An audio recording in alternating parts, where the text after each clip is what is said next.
नमस्कार बच्चों। आज का हमारा जो टॉपिक है वो मांग का नियम रहेगा, जो बहुत ज़्यादा इम्पोर्टेंट है। एग्ज़ाम के व्यू से 6 नंबर का क्वेश्चन जो है वो जो सेट पेपर होते हैं उनमें हमेशा एक में ज़रूर आता है। तो इसे ध्यान से पढ़ोगे तो 6 नंबर आपके कहीं नहीं गए। बस बिल्कुल बहुत ज़्यादा ही सिंपल क्वेश्चन है। इसकी स्टेप बाय स्टेप जैसे 6 नंबर का लिखा जाता है उसके अकॉर्डिंग पढ़ाती हूँ मैं, उसी के अकॉर्डिंग आपको लिखना होता है वो। तो देखो भाई, मांग का नियम। सबसे पहले हमने क्या पढ़नी है, इसकी परिभाषा। चैप्टर हमारा डिमांड का है, उसी का हम प्रिंसिपल ऑफ डिमांड पढ़ेंगे। सिद्धांत क्या है, किस तरह से ये काम करता है। नियम का मतलब है कौन सा ऐसा है तरीका है जिससे कि ये काम करेगा। तरीका का मतलब यहाँ पे क्या है भी, जो कीमत बढ़ी थी या कम हुई थी तो उससे मांग कम या ज़्यादा कैसे हुई है, ये पढ़ना है। बस इसमें हमने सिंपल सा। तो सबसे पहले हमने इसकी परिभाषा लिखनी है। क्वेश्चन अटेम्प्ट करते हैं तो सबसे पहले हम परिभाषा मोटे मोटे अक्षर में लिखी और उसको अंडरलाइन करके लिखना है। तो परिभाषा में देखो, मार्शल ने इसकी परिभाषा दे रखी है। हम मार्शल के ही शब्दों के अनुसार लिखेंगे। यदि हम किसी भी जो लिखने वाला है उसका नाम मेंशन करके लिखते हैं तो एज इट इज़ लाइन लिखेंगे बेटा। तो मांग का नियम यह बताता है भी, क्योंकि मांग का नियम पढ़ने लग रहे हैं तो क्या बताता है, यही बताता है कि कीमत में कमी होने के कारण, यानी कीमत का मतलब ये प्राइस, ये पी यदि हमारी कम होती है, कीमत में कमी होने के कारण वस्तु की मांग बढ़ जाती है। तो ये जो डिमांड है उस एक्स वस्तु की वो क्या हो जाएगी, बढ़ जाएगी। तथा कीमत में वृद्धि होने पर उल्टा कर देते हैं, तो यदि कीमत बढ़ जाती है तो मांग कम हो जाती है। बस यही बताना है। तो वस्तु की मांग कम हो जाती है, ये किसने बताया है, मार्शल ने। सिंपल सी डेफिनेशन है। मांग का नियम हमें यही बताता है कि कीमत के कम होने पर मांग बढ़ जाती है और कीमत के बढ़ने पर मांग कम हो जाती है। ये किसने डेफिनेशन दे रखी है, मार्शल ने। आपने बस इतनी लिखनी है इसमें। उसके बाद इसके लिए हमने क्या है, इसके जो निर्धारक तत्व है उसने साथ में ये भी मेंशन करके बता रखा है मार्शल ने। इसके लिए हमें जो मांग के निर्धारक तत्व जो हमने पढ़े थे व्यक्तिगत और बाजार का, तो इसमें हम व्यक्तिगत ही लेके चल रहे हैं। तो उसके जो निर्धारक तत्व है उसमें कीमत को छोड़कर, कीमत पी एक्स थी इस वस्तु की, इसको छोड़कर जो सारे तत्व थे P R T E Y. P R क्या था, संबंधित वस्तुओं की कीमतें। टी का मतलब टेस्ट था यानी रुचि। ई का मतलब यहाँ पे संभावनाएं थे और वाई का मतलब क्या था, आय। ये चार, 1 2 3 4, ये चार तत्व तो क्या है, हमारे स्थिर। ऊपर ये लाइन लगाने का मतलब क्या होता है, इसका मतलब ये सारे तत्व स्थिर रहेंगे, केवल इसमें बदलाव होगा। इसका मतलब ये दोनों ही काम करेंगे इस नियम में, या तो कीमत है या मांग है।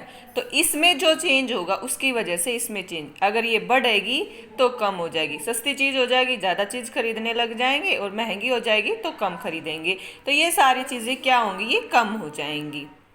तो नियम क्या हुआ कि सभी स्थिर रहेंगे इसमें, केवल इसमें बदलाव होगा। इसका मतलब ये क्या है, कीमत तथा मात्रा के संबंध को ही इसमें दर्शाया जाएगा।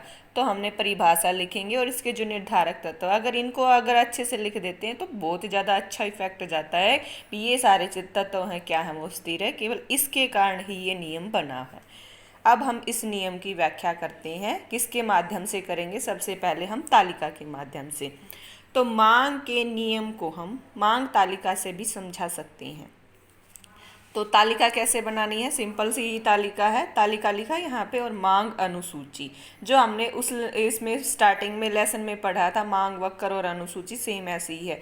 यहाँ पे एक साइड में हम कीमत लेंगे, एक साइड में हम मात्रा लेंगे। कीमत कितनी है, कितनी भी ले सकते हो तुम, 10 9 8।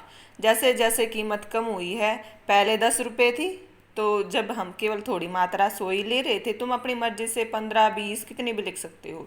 लेकिन ये दिखाना है रिलेशन दोनों में, एक बढ़ रही है तो दूसरी कम हो रही है, ये कम हो रही है तो ये बढ़ रही है। तो पहले 10 थी तो 100, जब कीमत कम होगी तो ये 150 होगी, बढ़ गई, और भी ज़्यादा कम होगी तो और भी ज़्यादा मात्रा क्या है, हम मांगने लग रहे हैं। और इस तालिका की ही व्याख्या यहाँ हम लिख लेते हैं।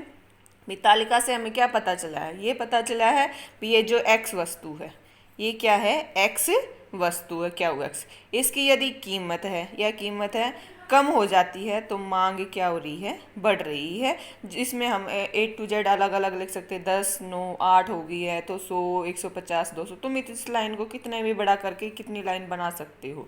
लेकिन नियम क्या है, नियम यही है कि कीमत और मांग दोनों में कैसा संबंध है भाई, ऋणात्मक। जिस तालिका से हमें पता चलता है कि एक बढ़ रही है तो दूसरी कम हो रही है। कीमत के कम होने पर मांग क्या हो जाती है, बढ़ जाती है, और कीमत की बढ़ने पर मांग कम हो जाती है। हमने बस यही बताना है। अब इस तालिका के बाद हमने इसका क्या करना है, इसका हम बनाएंगे वक्र। वक्र कैसे बनेगा, सेम हमने पहले भी वक्र बना चुके हैं, जो व्यक्तिगत वाला वक्र था सेम एज इट इज ही करेंगे। तो वक्र का मतलब देखो, मांग के नियम को हम मांग वक्र की सहायता से भी समझ सकते हैं। वक्र बनाने के लिए हमने क्या है, ओ एक्स लाइन ली, ओ वाई लाइन। एक पे हम क्या साइड में लिखेंगे, कीमत, दूसरी साइड में हम लिखेंगे मात्रा। जब कीमत, रूल हमें क्या बताता है, रूल यही नियम बताएगा, जब हमारी कीमत ओ पी है ज़्यादा, यानी जब 10 रुपये है, इसकी जगह हमने पॉइंट लिखना है बस। 1 2 3 4 लगाएंगे यहाँ पे तो स्केल से गलती कर दोगे तुम, सीधा यहाँ से ओ पी, कितना भी एक मात्रा ली, ओ पी हमारी कीमत थी तो हम इतनी मात्रा, कम मात्रा खरीद रहे थे। अब कीमत कम होगी, ओ पी से कितनी होगी, ओ पी वन कम होगी, तो कम होने पे हम क्या है, ज़्यादा मात्रा खरीदेंगे। वो कितनी होगी, ओ Q1। ये मात्रा Q से Q1 बढ़ जाती है और कीमत कम हो जाती है। ये कीमत कम होने का है और ये मात्रा बढ़ने का। पहला ये पॉइंट आ गया था, दूसरा ये, दोनों को मिला देंगे तो डी वक्र आ गया। इसी को ही क्या कहते हैं, मांग वक्र कहते हैं, जिसको हमने नियम के माध्यम, नियम यही था, कीमत के कम होने पर मात्रा बढ़ जाती है। तो वक्र से ही पता चला। जब इसकी व्याख्या हम अपनी मर्जी से ऐसे लिख सकते हैं भी, ओ एक्स एक्स पे हमने मात्रा ली है किसी वस्तु की, इस पे कीमत ली है। जब ओ पी कीमत थी तो हम इतनी मात्रा कर रहे थे, मांग रहे थे। अब हमारी कीमत कम होगी तो हम ज़्यादा मात्रा कर रहे हैं। दोनों के बीच में कैसा संबंध है, ऋणात्मक। और ये जो डी वक्र है इसका ढलान कैसा बना है, नेगेटिव। कैसा स्लोप है इसका, नेगेटिव। बस हमने इसमें इतना ही लिखना है।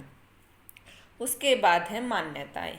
जब परिभाषा लिखी है हमने मांग के नियम की, हमने क्या लिखी, परिभाषा लिखी। उसके बाद हमने थोड़ा सा ये टेक्निकल चीज़ बताई है। उसके बाद हमने उसकी व्याख्या किसके माध्यम से की है, तालिका के बाद हमने उसी तालिका का वक्र बना दिया। और वक्र के बाद हमने लिखनी है 6 नंबर में मान्यताएं इसकी। तो मान्यताएं क्या थी, जो हमने टेक्निकल जो चीज़ बताई थी, कौन कौन सी थी भाई, एक व्यक्ति की आय का है, उसकी रुचि का है, संबंधित वस्तुएं हैं और संभावनाएं हैं। ये 4 पॉइंट ही इसमें मेंशन करना है कि हमारी जो आय है उसमें कोई परिवर्तन नहीं होना चाहिए। जब ये नियम लागू होएगा, केवल कीमत का तभी प्रभाव पड़ेगा जब ये सारी चीज़ें स्थिर रहेंगी। सारे का नाम लिखना है इसमें भी, हमारे उपभोक्ता की आय है वो नहीं बदलनी चाहिए, उसकी रुचि है, प्राथमिकता, उसमें भी कोई अंतर नहीं आना चाहिए, तभी ये नियम काम करेगा। और संबंधित वस्तुओं की कीमतों में भी परिवर्तन नहीं होना चाहिए, ना पूरक बदलनी चाहिए ना स्थानापन्न की कीमत। अगर वह बदल गई तो ये डिमांड अपने आप बदल जाएगी। लेकिन नियम यही रखना है कि हमने कीमत का और मात्रा का बताना संबंध, तो ये सारी चीज़ें तो क्या होंगी, स्थिर। उसके बाद भविष्य में वस्तुओं की कीमतें ना तो बढ़नी चाहिए ना कम होनी चाहिए, यानी इसमें भी कोई परिवर्तन नहीं होना चाहिए। ना हमारी क्या बदलनी चाहिए, रुचि, ना आय, ना संबंधित वस्तुओं की कीमतें, और ना ही संभावनाएं होनी चाहिए भविष्य में कीमतें बढ़ने की और घटने की। इस मान्यता, अगर ये मान्यता लागू हो जाएंगी तो ही ये नियम काम करेगा। आज का टॉपिक था जो मांग का नियम है, बस इतना ही है बेटा। थैंक यू, धन्यवाद।